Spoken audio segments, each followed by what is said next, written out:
नमस्कार, अपना उत्तराखंड देख रहा मेरे साथ मैं हूं शंकर दत्त पंत। खबरों की शुरुआत करते हैं। मुख्यमंत्री तीरथ सिंह रावत ने अपने कार्यकाल के 100 दिन पूरे करने के साथ ही जिलेवार घोषणाएं भी की हैं।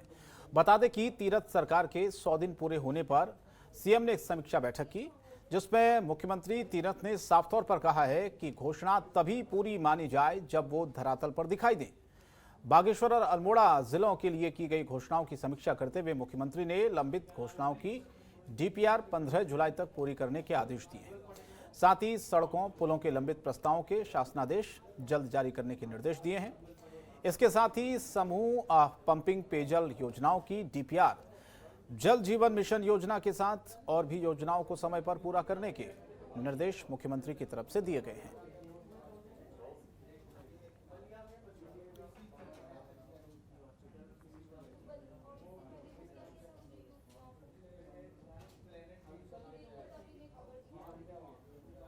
तो मुख्यमंत्री ने बैठक की और सभी योजनाओं के बारे में जानकारी ली, पूरा करने के निर्देश योजनाओं को दिए हैं, क्योंकि तीरथ सरकार के 100 दिन पूरे हो गए हैं और इसीलिए अब तक के कामकाज की समीक्षा भी की जा रही है। कुंभ मेले के दौरान हुई कोरोना जांच में गड़बड़ी का मामला अब तूल पकड़ता जा रहा है। इस मामले पर अब सीएम तीरथ सिंह रावत ने कहा कि हरिद्वार कोरोना जांच घोटाले में दोषियों को बख्शा नहीं जाएगा। ऐसे लोगों के खिलाफ सख्त कार्रवाई की जाएगी। साथ ही सीएम ने यह भी कहा है कि यह मामला उनके कार्यकाल से पहले का है, लेकिन सरकार चाहती है कि इस मामले में दूध का दूध, पानी का पानी होना चाहिए। इस मामले की जांच बैठाई जा चुकी है, लेकिन जब यह मामला संज्ञान में आया तो उस समय वो दिल्ली में थे। जानकारी में आते ही इस मामले की जांच बैठा दी गई थी। सरकार इस मामले पर गंभीर है और जो भी दोषी होगा उसके खिलाफ कड़ी कार्रवाई होगी। देखिए, वो मामला पुराना है। मैं मार्च में आया हूँ, वो मामला बहुत पुराना है। और जब मैंने इसकी छानबीन की, मैं दिल्ली में था, मुझे जानकारी मिली है कि ऐसा ऐसा, लेकिन उस पर तो पहले ही हम जांच बिठा चुके हैं। मैं आते ही उस पर जांच बिठाया हूँ और मैं चाहता हूँ उसका दूध का दूध, पानी का पानी हो जाए। जिसने भी एक गड़बड़ी की होगी, ये मैंने कहा कि मेरे समय पहले का है, लेकिन जांच हमने की कर रहे हैं। जो भी दोषी पाया जाएगा उसके खिलाफ सख्त से सख्त कार्रवाई होगी। उत्तराखंड के सिंचाई मंत्री सतपाल महाराज अपने हरिद्वार दौरे पर हैं, जहां हरिद्वार पहुंचे मंत्री सतपाल महाराज ने रोशनाबाद स्थित कलेक्ट्रेट भवन, जिलाधिकारी और संबंधित विभागीय अधिकारियों के साथ एक बैठक की और विचार विमर्श किया। इस दौरान मंत्री सतपाल महाराज ने हरिद्वार में बनने वाले अंतर्राष्ट्रीय हवाई अड्डा निर्माण के लिए भूमि खोजने और जल्द से जल्द एक रिपोर्ट बनाकर उसके सामने पेश करने के निर्देश अधिकारियों को दिए हैं। बैठक में क्षेत्रीय विधायक सुरेश राठौर भी शामिल हुए। कांगड़ी जा रहे हैं और कांगड़ी में गंगा नदी की जलधारा मोड़ने के लिए क्यूनेट का निर्माण जो है, जो करीब 10 लाख की राशि से जो है वो हमने स्वीकृत किया है।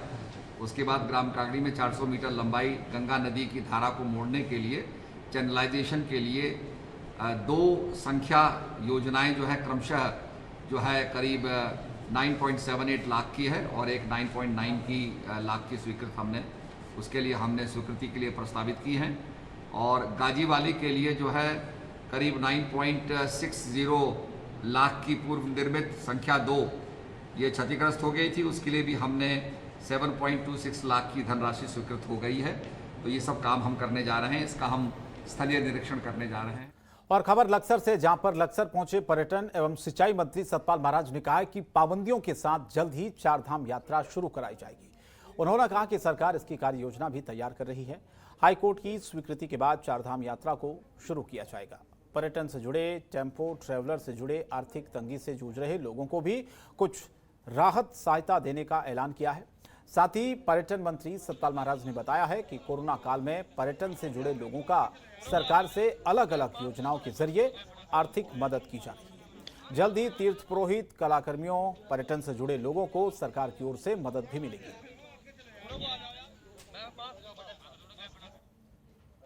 कोरोना काल में हमारा उत्तराखंड का पर्यटन बहुत उसको नुकसान हुआ है और उसकी हम पूरी क्षतिपूर्ति तो नहीं कर सकते हैं, पर आंशिक लाभ प्रदान करने के लिए हमने पर्यटन व्यवसायी और इसके जो कार्मिकों को राहत देने के लिए वित्तीय वर्ष 2021-22 के अंदर हमने 28,99,06,000 की राशि स्वीकृत की है, जिसमें हम प्रत्येक जो पर्यटन व्यवसाय से जुड़ा हुआ व्यक्ति है उसे 5,000 की एक मुश्त राशि उसको देंगे।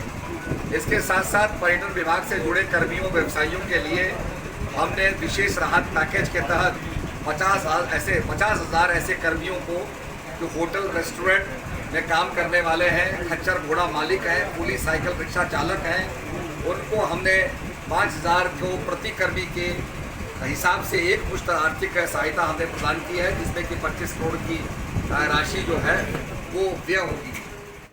और बीजेपी उत्तराखंड के चुनावी तैयारियों में जुट गई है। इसी को देखते हुए बीजेपी चिंतन सत्र का आयोजन करेगी। ये 20 जून से शुरू होगा। इस चिंतन सत्र में बीजेपी के तमाम पदाधिकारी, सांसद, मंत्री, संगठन महामंत्री समेत तमाम लोग शामिल रहेंगे और तमाम मामलों पर बीजेपी के राज्यसभा सांसद प्रभारी दुष्यंत गौतम से बातचीत की हमारे संवाददाता ममता चतुर्वेदी ने।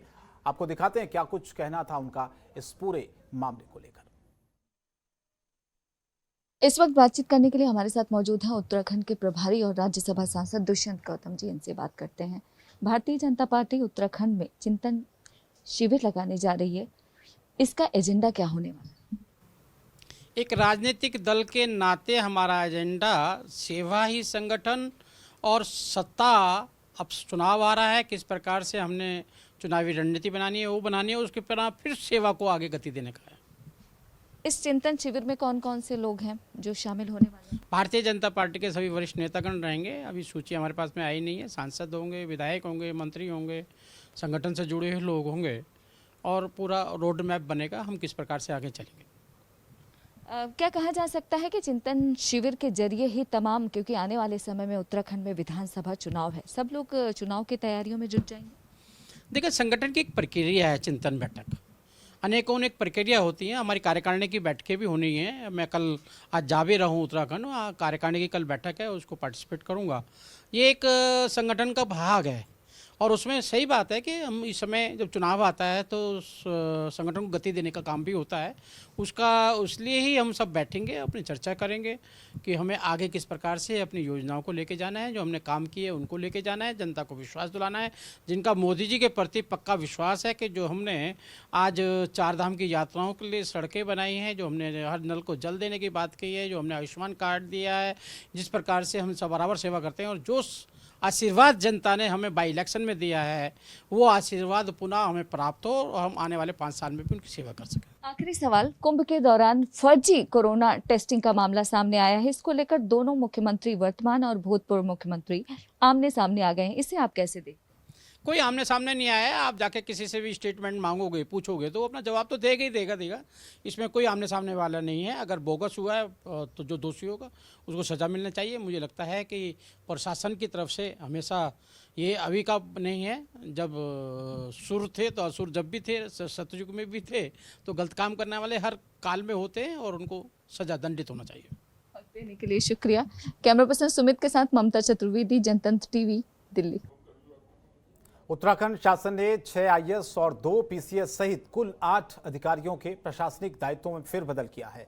आपको बताएं कि कार्मिक और सतर्कता अनुभाग के अनुसचिव हनुमान प्रसाद की ओर से जारी तबादले के आदेश में आईएएस आशीष कुमार चौहान से एमडी परिवहन निगम का चार्ज हटाकर अभिषेक रोहिल्ला को एमडी परिवहन निगम की जिम्मेदारी दी गई है। नरेंद्र सिंह भंडारी को एमडी कुमाऊं मंडल विकास निगम और जिला स्तरीय विकास प्राधिकरण नैनीताल का अतिरिक्त प्रभार मिला है।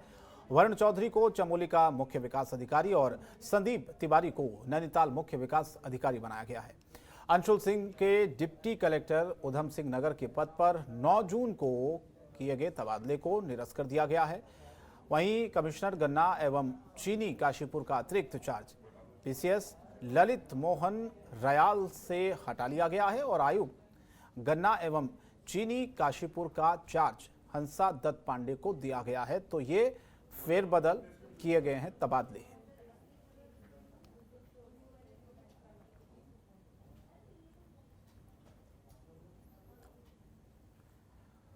उत्तराखंड कांग्रेस में बीजेपी सरकार को लेकर बड़ा हमला बोला है और कांग्रेस प्रदेश प्रवक्ता गरिमा दसोनी ने अपने तथ्यों को रखते हुए कहा कि बीजेपी ने एक बार फिर उत्तराखंड राज्य को राजनीतिक अस्थिरता और संवैधानिक संकट में डाल दिया है।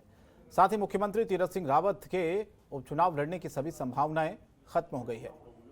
गरिमा दसोनी का यह कहना है कि हमारे देश में चुनाव लोक प्रतिनिधित्व अधिनियम के तहत होते हैं। इस अधिनियम के अनुसार जिस भी प्रदेश में आम चुनाव के लिए 1 साल से कम का वक्त रह गया हो वहां पर उपचुनाव नहीं हो सकते हैं। उत्तराखंड में सरकार का कार्यकाल 23 मार्च को खत्म हो रहा है। गंगोत्री विधायक गोपाल सिंह रावत का निधन 23 अप्रैल को हुआ था, जिसके बाद यह सीट खाली हुई। नियमानुसार 11 महीनों के अंदर उपचुनाव नहीं हो सकते हैं। ऐसे में बीजेपी को मुख्यमंत्री बदलना होगा या फिर राष्ट्रपति शासन लागू करना होगा।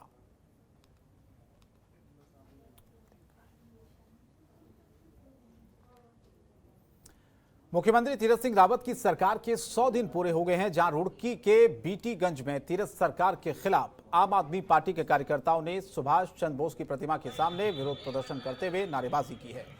आम आदमी पार्टी के कार्यकर्ताओं का कहना है कि बीजेपी की 100 दिन पूरे करने वाली यह सरकार भी पूरी तरह से फेल रही है। इस विरोध प्रदर्शन में शहर के प्रमुख संगठन आम नागरिक मंच के अध्यक्ष दीपक लाखवान भी शामिल रहे।